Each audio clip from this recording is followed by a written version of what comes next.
Жол шерфініз қайырлы олсын. Бүгін сентябрінің 26-сы ве Қырымышғалының 942 күні кетмекте. Бірінші Қырымтар телеканалының яйынны заман хаберлері девам ете. Автоюруш ве ишғалжілер тарафына маршнен Ярмада меморий сыңырында Қырым ватандашлық блокадасының бір еллығына қайдеттілер. Мерасімге Қамачавда иштирак еткен, ярдым көстерген бинге яқын инсан топланды. Қырым ве шетелден келген мұсафірлер де бар еді. Фальчилер Новоалексеевка қасабасы янында арабаларымен топлашып, Қамачав штабы тарафына yol алдылар.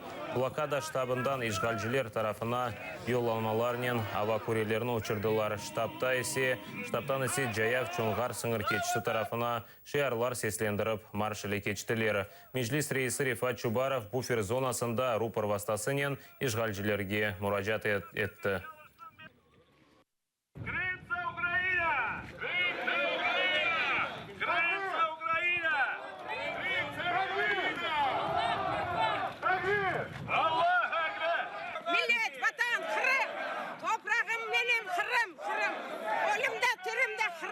Поддержать etmeye geldik.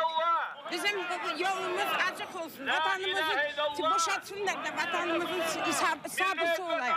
Бандиты, ФСБ, Следственный комитет, прокуратура. Бандиты, которые уничтожают собственно Россию. Собственно Россию. Они пришли на нашу крымскую землю, на украинскую землю. Этим, конечно, пощады не будет. Их будет находить международное преследование повсюду. Везде, где они будут. Мы не будем воевать для того, чтобы убивать людей.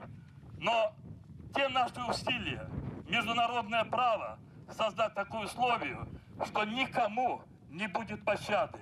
Тем, кто в 21 столетии врывается в чужую страну. Тем, кто врывается в чужой дом. Biz dana bir kere gösterdik ki biz bu yerlerde bir kere toplaşırıq, kirerek Kırım'a. Bizim dedelerimiz de bu yerlerden kirgen yedi Kırım'a, biz de kireceğimiz. Onun için biz boy sınmadık. Boy sınmacamız hiç kaçan askerler, Rus askerlerinden olan askerler bizim vatanımızdan ketsinler. Sağ olganda keterler. Olgen vaxtları da keler, olgen de keterler ondan. Andan Rus asker olmasın. Olmayacak inşallah. Bunda oturup Haravul durgan bağlarga da Allah sağlık versin. Ana babalarında da sabır versin. İşte onları bunda. Ama lakin korkmasın kimse. Biz vatanımız için korkmayacağız. Biz başkasının vatanını tutup almadık. Başkası tutup bizim vatanını haline aldılar. Biz o toprağımıza yaşarız. Korksun o adam. Kim bizim toprakta? Biz razрешение girdi. Bizlerini ondan çıkarırlar, süt yaparlar bağlarımızı. Korksunlar o adamlar. Yarın kanda baracaklar.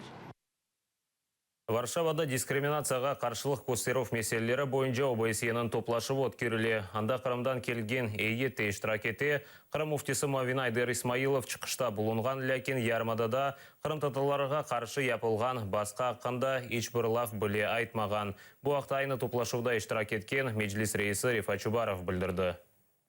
Запрет деятельности Меджлиса крымско-татарского народа, закрытие школ с украинским языком обучения, похищение и убийство мирных людей, незаконные аресты и лишение свободы среди тех, кто сейчас сидит в тюрьме, и заместитель председателя Меджлиса крымско-татарского народа Артем Чийгоз. Сейчас выступал заместитель муфтия Крыма Айдар Исмаилов и ни слова не сказал о том, что идет преследование верующих мусульман. Десятки мусульман осуждаются на 17, 7, 5 лет заключения. Запрет СМИ и гонения на журналистов. Все это направлено на то, чтобы вытеснить крымских татар и этнических украинцев за пределы полуострова. Адвокат Эмиль Курбидинов ОБСЕ топлашуында Ярмадада инсан ақлары бозылуы ақта чықыш япажақтыр. Бұл ақта Крым реалии үшін берген изатында білдірді. Белі олғаны кебі бұл күнлері Лекистанның пайтақты Варшава шерінде ОБСЕ музакерлері өткерілі. Мы осветим несколько блоков. Это блок по преследованию за вероисповедание. Это идила Хизбут Тахрир. Это касается блока похищений мусульман на территории Республики Крым. То есть преступления, которые до сих пор не раскрыты. Это и касается ряда административных дел, когда людей за то, что они приходили на обыски, подходили к их домам, их пытаются привлечь там за несанкционированные митинги. И ряд других блоков. Да, это и рейды по мечетям, когда по мечетям, по рынкам, когда силовики собирали по 50, по 100 человек, грузили всех в автозаки, в автобусы, отвозили в Центр по противодействию экстремизму, и там просто абсолютно незаконно отбирали отпечатки пальцев, ДНК, фотографировали, составляли какие-то анкеты. То есть об этом мы будем говорить. Мы будем говорить о давлении на адвокатов, да, в связи с их профессиональной деятельностью, о давлении на журналистов на территории Республики Крым и так далее. Ишғал олынған Қырымда соқақ чалғыжыларына шер соқақларында ерламаға ясақ етілі полиция қадимлері бұны тілленжілі күбі таный. Ләкин яқаланған еркек білдіргенне көре үкімседен пара талап етмей, оңа инсанлар тек ерлағаны ве гитарада чалғаны үшін пара ташыла екенлер. Вот когда вы придете домой... Играют тут люди. И вот пел песню, всем как бы нравилось. А какой статьей вы руководствуетесь, почему нельзя играть? Там закон внутри о полиции, что сотрудник полиции имеет право проверить документы у подозрительных граждан. Играть начало можно, да? Дальше? Так нет, говорят, что нельзя играть, и это попрошайничество денег. Попрошайничество. Я говорю, что нельзя деньги собирать за это. А я не собирал за это деньги. У меня лежал чехол. У меня лежал чехол, и люди, которые хотели отблагодарить меня за музыку, просто вот клали туда деньги. Ага. Я это у нас какой-то статьей запрещается, да, что люди кладут деньги? Есть статья в Кодексе административных правонарушений по попрошайничеству.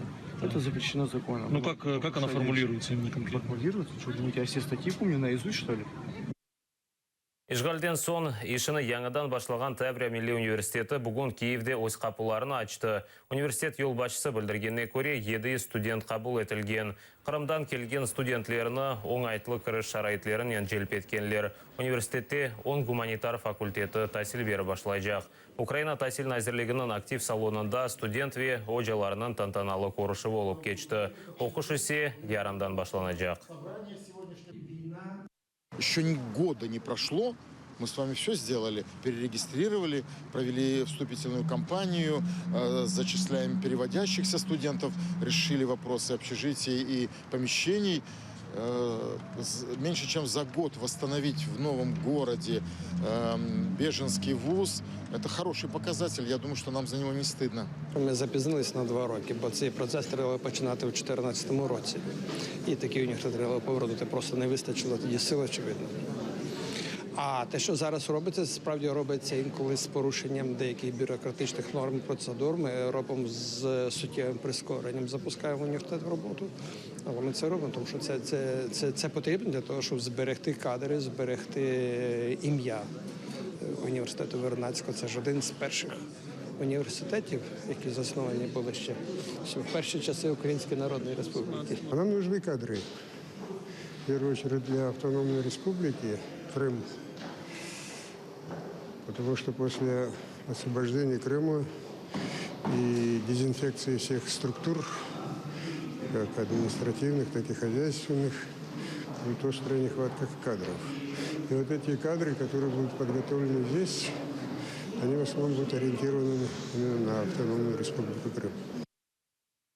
Киевде Қырымтар балалары епнен тамға тоқымаға угренділер. Украина информацион саясетін әзірлігі Қырым айлесінен бераберлікте ватанпервер мастер-классына кечірділер. Қырым айлесі тешкіл етілген тогерекке Киевде яшаған Қырым татарларының балалары қатнай. Оларанда ем ана тілін угренділер, емде егленелер. Сегодня мы плели и писали, и учили крымско-татарский язык. А что больше всего понравилось? Учить крымско-татарский язык. На уроке мы изучали латинские буквы, еще пели песни, рассказывали стихи. В планах работы центра наши занятия, которые проходят 2 раза в неделю, и дети изучают крымстарский язык, крымстарскую музыку, крымстарские танцы. Именно в наших планах было с этого года вводить такие мастер-классы, которые бы позволили детям более с интересом изучать язык.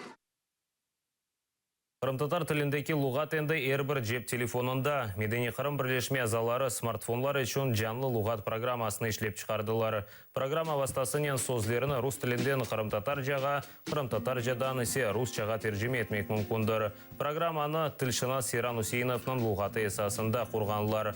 Олмаған сөздеріні луғатқа қошмақ мүмкіндір.